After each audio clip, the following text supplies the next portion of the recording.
Social media has changed the way we live. It's helped me keep tabs on friends and crushes from middle school. It's allowed confused Stacy's like me to discover memes like this on the internet. It's brought me into the homes of my favorite stars without having to leave my couch.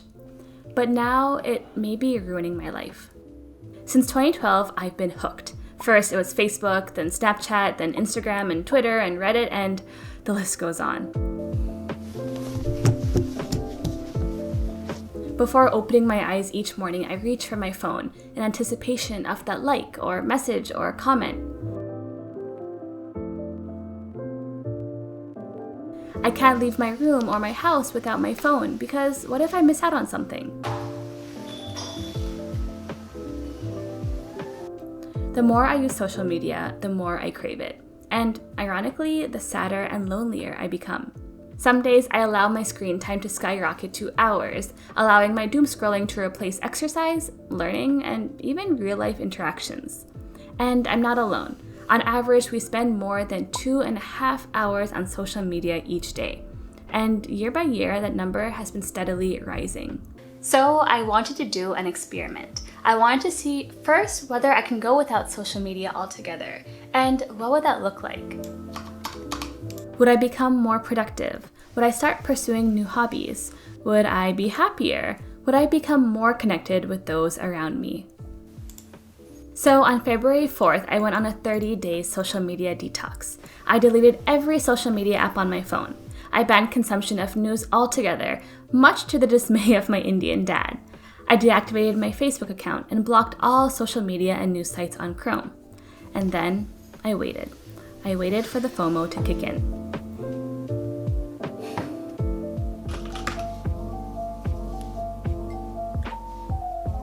Now, the first few days were weird because typically when I'm working at my desk during the day, whenever I'm feeling sad or bored or happy or anxious, I'd pick up my phone in search of that dopamine hit. And thus, initially, I'd instinctually grab my phone and swipe around, looking for something to distract me. I'd stare at the blank screen, remember that silly detox I signed up for, and go back to work. As a result, I became a lot more productive. I replaced my tiny, unplanned interruptions with more substantial and intentional breaks. And you can probably find me chilling on the couch, or cuddling with Yogi, or dancing in the kitchen.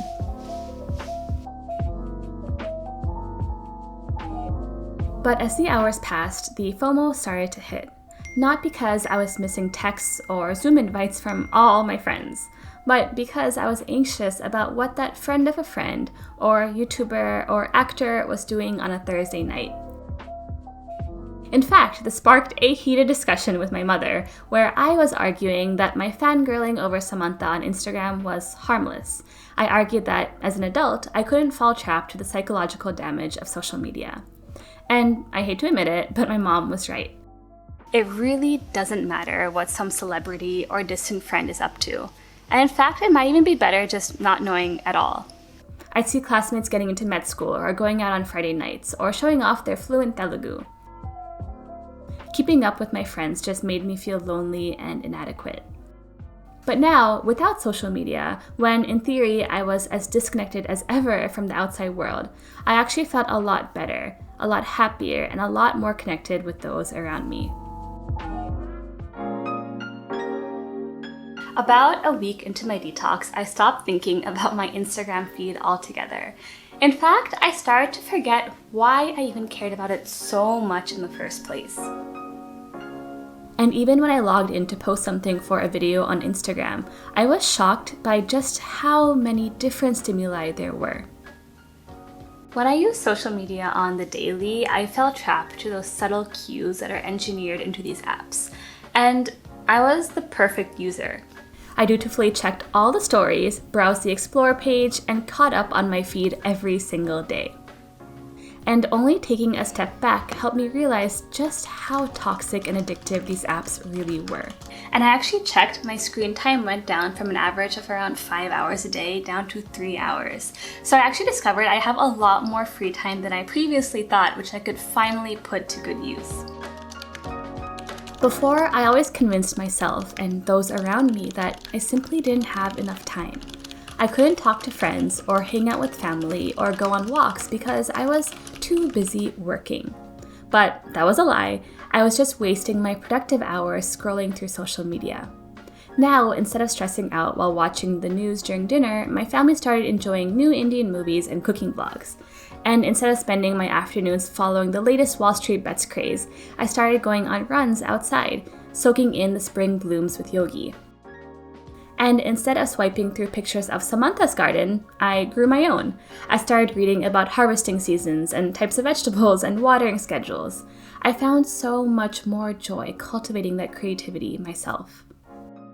And one way to embrace your creativity is through Skillshare, which happens to be today's lovely sponsor. Skillshare is an online learning community for creatives, where millions come together to take the next step in their creative journey. With Skillshare, I could explore classes like Happy Houseplants by The Sill and Gardening 101 by Geraldine Lavin to learn from the experts and, well, hopefully just not kill all my new plants. Skillshare has no ads, tons of hands-on projects with each class, and a strong community that helps me find encouragement and inspiration on my own personal growth journey.